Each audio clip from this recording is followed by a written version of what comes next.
আজকের সভার সভাপতি পূজনীয় শ্রীমৎ স্বামী বিশ্বমায়ানন্দজি মহারাজ, সেক্রেটারি রামকৃষ্ণ মিশন আশ্রম সারগাছি, আমাদের সকলের অত্যন্ত প্রিয় তুষারদা, তার কাছে আমরা কিছু কথা শুনে নেব। তবে সময় আমাদের সীমিত, তার অনেক কথা বলার থাকবে, কিন্তু আমরা তার থেকে কিছু কথা শুনব। ওম স্থাপকায় চ ধর্মস্য সর্বধর্মস্বরূপিণে অবতার বরিষ্ঠায় রামকৃষ্ণায় তে নমঃ।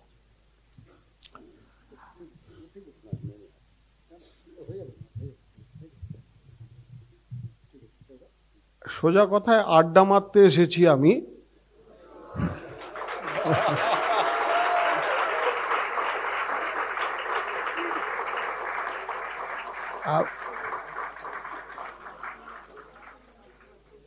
ভয়ের চোটে বেশি উচ্ছল ব্যবহারও করতে পারবো না। সুনীলদার মতো আমার মাস্টারমশাইও এখানে আছেন। এই সুনীলদা তোমরা জানো না বোধহয়, আমি জীবনে দেখেছিলাম যে যেখানে রামকৃষ্ণ মিশন আশ্রম স্কুলের মাস্টারমশাইরা প্রচুর কামাই করছে বাইরে প্রাইভেট টিউশনি করে, সেই সময় সুনীলদা সব কিছু স্যাক্রিফাইস করে তোমাদের দায়িত্ব নিয়েছিল। ছোটরা জানো এই সুনীলদা কিন্তু তোমাদের কাছে সারা জীবনটা দিয়ে গেলেন। আমি একটু অ্যাপ্রিসিয়েট করছি, আমার দেখা ঘটনাগুলোকে আলোচনা করছি, পর্যালোচনা বলতে পারো। কারণ দেখো, এই মুহূর্তে কিছুক্ষণ আগে ঠাকুরের কৃপায় আমার 3টে শব্দ মনে পড়ল। অবশ্যই তোমরা জানো, আমি কিন্তু সব ছোটদের জন্য বলছি, ছাত্রদের জন্য বলছি। মাস্টারমশাই যারা আছেন তারা আমার থেকে অনেক ভালো বক্তৃতা দিতে পারেন, তাদের জন্য আমি বলছি না, তোমাদের জন্য বলছি, শুনে রাখো। এই ঠাকুরের কথা ভাবতে গিয়ে কি বলবো জিজ্ঞাসা করতে গিয়েই 3টে শব্দ বললেন: আচার, বিচার, প্রচার। আচার মানে আচরণ করা, বিচার সেটাকে অ্যানালিসিস করা, আর প্রচার। তা আমি মনে মনে জিজ্ঞাসা করলাম, আমি কোন গ্রুপের? বলছে তুই আচার আর বিচারে আছিস, প্রচার তোর দ্বারা হবে না। তাই এই সমাচারটা তোমাদের কাছে দিয়ে রাখলাম যে আমি কিন্তু তোমাদের কাছে কখনোই প্রচারের কথা ভাবি না। আমি ভাবি যে আমি এখানকারই একজন মানুষ ছিলাম, আছি, থাকব। কারণ এই মুহূর্তে শোনো, এত হাততালি দিলে সব পাখি উড়ে চলে যাবে, একটু ধৈর্য করে ধরে শোনো। ব্যাপারটা দেখো, এই মুহূর্তে আমার যেটা মনে পড়ছে সেটা হচ্ছে লোকেশ্বরানন্দজির কথা। কারণ এই লোকেশ্বরানন্দজি যদি না থাকতেন, ব্লাইন্ড বয়েজ একাডেমি তৈরি হতো না। কারণটা তোমরা জানো না বোধহয়, যারা পুরনো তারা জানেন, আমরা 2-4 জন হয়তো একটু স্মরণ করতে পারি। অনেক ছেলে পড়াশুনো করতে এসেছে আর ডিপার্টমেন্টের, তখন রিফিউজি ক্যাম্প থেকে ছেলে নিয়ে এসে স্কুল খোলা হয়েছে। একটি ব্লাইন্ড ছেলেও এসে জুটেছে। সে মহারাজকে বলেছে, মহারাজ আমার জন্য কিছু হবে না? তো মহারাজ বলেন, হ্যাঁ দেখছি না তোর জন্য কি করা যায়। তাই সেই ব্লাইন্ড ছেলেটি থেকে নিয়ে আজকে এই ব্লাইন্ড বয়েজ একাডেমি। সুনীল দা বোধহয় ঘটনাটা মনে করতে পারছে। তবে তোমাদের একটা কথা আমি বলে যাই,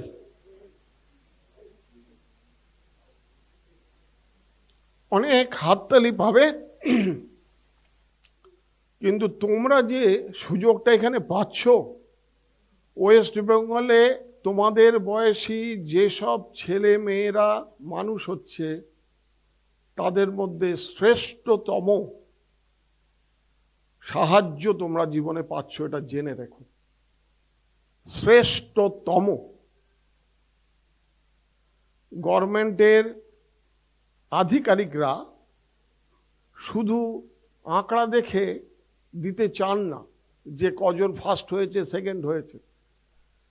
লোকেশ্বরানন্দজি ওপরে থেকে কিংবা তারও উপরে তিনি যে লাইনের সাধু, লোকেশনজিকে আমি দেখেছি, যে লাইনের সাধু তিনি কিন্তু অখণ্ডানন্দজির গ্রুপের লোক, তিনি কিন্তু বিবেকানন্দের গ্রুপের লোক নন। পরের দিকে যদিও বিবেকানন্দের গ্রুপের লোকের মতো ছিলেন, প্রচার করেছেন, কিন্তু ওর জীবন ছিল অখণ্ডানন্দজির গ্রুপের লোক। আমি যে আশ্রম থেকে এখন সাধন করার সুযোগ পাচ্ছি, যে আশ্রম থেকে আমি এখানে এসেছি, এই অখণ্ডানন্দ মহারাজের কাজটা ছিল কিন্তু যা তুমি করবে তার লভ্যাংশ পরের জন্য। ঠাকুরের কৃপায় যেটুকু আমি সারা বুঝেছি আমার 50 বছরের সাধুর জীবনের, প্রায় 50 বছর সাধুর জীবনের ফল হিসাবে তোমাদেরও বলি, মহারাজের তৈরি করা এই আশ্রম তোমরা ব্যবহার করছো নিজেদের জীবনের জীবিকা নির্বাহ করবার রাস্তাগুলো তৈরি করতে। এখানে বহু শিক্ষক জীবনের তার শ্রম দিয়ে গেছেন, তার সেই ঘাম ঝরানো রক্ত ঝরানো মাটিতে তোমাদের সাধন ভজনের সুযোগ দেয়া হয়েছে। তোমরা বিট্রে করো না। তোমরা অনেকেই হয়তো আমি দেখেছি যে জীবনে মনে করো আমরা তো ব্লাইন্ড, আমাদের দ্বারা কি হবে, এই কথাটা এই ভূমিতে থেকে দ্বিতীয়বার কখনো চিন্তা করবে না। কেন করবে না? তোমাদের সামনে বিশ্বজিতের মতো ছেলে এই স্কুলের দীর্ঘদিন প্রিন্সিপালগিরি করে গেছে। বিশ্বজিৎকে আমি দেখেছি, ইন্দ্রকে আমি দেখেছি, কি পাওয়ার তাদের কথাবার্তার মধ্যে। কদিন আগে বিশ্বজিৎ, মুর্শিদাবাদের ছেলে, কদিন আগে বিশ্বজিৎ এসেছিল, এখন তুই কি করছিস রে? রিটায়ার করেছি তুষারদা, আমি কয়েকটা স্টেটে ব্লাইন্ড ছেলেদের মেন স্ট্রিমে নিয়ে আসবার চেষ্টা করছি। Can you imagine what sort of dialogue he is giving? A power. নরেন্দ্রপুরের অনেক ছেলেকে দেখেছি, প্রচুর পয়সা কামাই করেছে, প্রচুর সুনাম পেয়েছে, কিন্তু ভেতরে এরকম সাহস তাদের দেখিনি। আমি আমার অবজারভেশনটা বলছি, একটু অত্যুক্তি করছি না, সরল আমার যেটা মনে এসেছে সেটা তোমাদের সামনে তুলে ধরে যাচ্ছি। এই রকম ছেলে বেশ কয়েকজন এখান থেকে বেরিয়েছে। তবে একটু জেনে রেখো, তোমাদের আসল কথাটা বলছি, তোমরা নিজের জন্য বড় হয়েও না। যদি বাঁচতে চাও পরের জন্য বড় হও।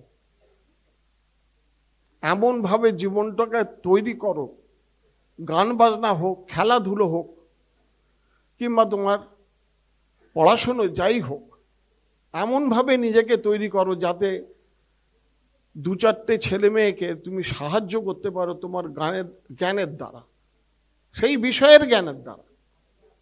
জানবে ভগবান পাশে এসে হাত ধরে তুলে নিয়ে যাবে তোমাকে। মা শারদা জগৎ কল্যাণে আমাদের দিয়ে গেছেন সব কিছু। আর সেদিনই পড়লাম শাণ্ডিল্য বলছেন যে তস্য মুখ্যম হি কারুণ্যম, ভগবানের আসল মুখ্য বস্তুটা হচ্ছে করুণা, যার ভেতরে, আমি আবার হলপ করে তোমাদের বলে যাচ্ছি, যার ভেতরে সে ব্লাইন্ড হোক, খোঁড়া হোক, বলবান হোক, যার ভেতরে সে বুড়ো হোক, শিশু হোক, যার ভেতরে সে সুদরাচারী হোক কিংবা শাস্ত্রজ্ঞ পণ্ডিত হোক, যার ভেতরে ঠাকুরের, ঈশ্বরের এই করুণা একটু প্রকাশ পাবে পরের জন্য, তার জীবন ধন্য এবং সে আদর্শ হতে বাধ্য। সে না চাইলেও সমাজের আদর্শ হবে। হাততালি দিও না, হাততালি দিও না, মরমে মরমে অনুভব করো। কারণ হাততালি সম্বন্ধে একটা ছোট্ট গল্প আছে, আমার খুব খারাপ লাগে। কেন বলছি, ধীরেশানন্দজি আমাকে বলেছিলেন যে বক্তৃতা দিলে না, হাততালি দিলে ওই সমস্ত পুণ্যগুলো ওই পাখির মতো উড়ে চলে যায়। রক্ষা করো, তোমাদের হাততালিতে যেন আমার পুণ্যটা উড়ে না যায়। তা যাই হোক, তোমাদের আমি বলি, খুব আনন্দের দিন আমার পক্ষেও, বুঝতেই পারছো আমার গলাটা মাঝে মাঝে একটু কেঁপে কেঁপে উঠছে। তবে এটা ঠিক যে এই রকম সাধন ভূমি তোমরা যা পেয়েছো এবং তোমরা যা যে সৌরভ পাচ্ছ, এটা টিকে থাকবে না যদি নিজের দিকে বিচারশীল না হও। প্রত্যেকটা পদে পদে, প্রত্যেকটা পদে পদে খেয়াল রাখতে হবে আমি কে, জগৎটা সাথে আমার সম্পর্কটা কি। শুধু যদি ভিখিরির মতো হাত পেতে দাও দাও আমার কিছু নেই, এ ভাবনা যদি থাকে, জেনে রেখো তুমি নরেন্দ্রপুরের ছাত্র নও, তুমি রামকৃষ্ণ মিশনের ছাত্র নও। তোমাকে অনুভব করতে হবে, অনুরূপ হয়ে যেতে হবে। অনুভব মানে অনুরূপ হয়ে যাওয়া। হতে হবে কিরকম? স্বামী বিবেকানন্দের মতো, লোকেশ্বরানন্দজির মতো, তোমাদের সামনে যেসব আদর্শ শিক্ষকরা রয়েছেন তাদের মতো তোমাদের হয়ে যেতে হবে। ভাবতে হবে আমাদের মধ্যে সেই শক্তি রয়েছে, অপূর্ব শক্তি, অদ্ভুত শক্তি, যা আমরা ইচ্ছা করলেই আমাদের উপরের এই ভিখিরির মতো যে একটা নাটক আমরা করে চলছি, তার আড়ালে তিনি বসে বসে আমাদের জ্যোতিষ্মান হয়ে সব সময় রয়েছে। আমরা যখন যেটুকু করব, ভুল করতে পারি কিন্তু শুধরে নেব, স্বীকার করব। আমরা অস্বীকার করে ঠুনকোভাবে নিজের অহংকারকে প্রকাশ করতে গিয়ে সবার কাছে হাস্যাস্পদ হব না আমরা। তোমরা নিজেরাই জানো, হস্টেলে মানুষ হও, এক একজনের পিছনে আমরা সমালোচনা করি, কিন্তু আমরা দেখি ওটা সমালোচনার তুলনায় বেশিরভাগ ক্ষেত্রে নিন্দা হয়ে যায়, সম আলোচনা হয় না। কারণ কে জানো, আমাদের ভেতরে চাওয়া অত্যধিক তীব্র এবং নিম্নমানের চাওয়া অত্যধিক তীব্র। এই তীব্রতার জন্য আমরা সুষ্ঠুভাবে বিচার করতে পারি না। তাই আচারবান হও, বিচারশীল হও, নিজের জীবনকে গড়ে তুলবার জন্য বলে বলিয়ান হও। কার বলে? তোমার ভেতরে যে ঠাকুর কি স্বামীজি কিংবা মা যে রূপে জ্যোতিষ্মান হয়ে এখনো এই মুহূর্তে বর্তমান রয়েছেন, তার শক্তিতে শক্তিমান নিজেকে মনে করে নিজে ধন্য হও, জগৎ সংসারকে ধন্য করো। অখণ্ডানন্দ মহারাজের জীবনটা ছিল এই যে তিনি প্রত্যেকটি মুহূর্তে লোকের যন্ত্রণাকে নিজের যন্ত্রণা বলে অনুভব করতে পারতেন। আমাদের মতো বাঘ বৈখারি শব্দ ঝরি নয়, মরে মরে অনুভব। আরেকটা জেনে রাখো, গীতাতে একটা জায়গায় দেখলাম এত সুন্দরভাবে শ্রীকৃষ্ণ আমাদের ধরিয়ে দিয়েছেন, কিন্তু আমরা বোকা, আমরা জানি না, আমরা বুঝতে পারি না। তিনি সেখানে বলছেন যে আমরা মনের মধ্যে সহজেই আমাদের সকল ছোট থেকে আরম্ভ করে বড় সকলেরই আমার মনের মধ্যে থাকে যে আমরা জীবনে কি চাই। আসলে টাকা করি তা তো চাই না, মান যশ তা তো চাই না, কারণ দেখছি মান যশ টাকা করি এসবের জ্বালা অনেক বেশি।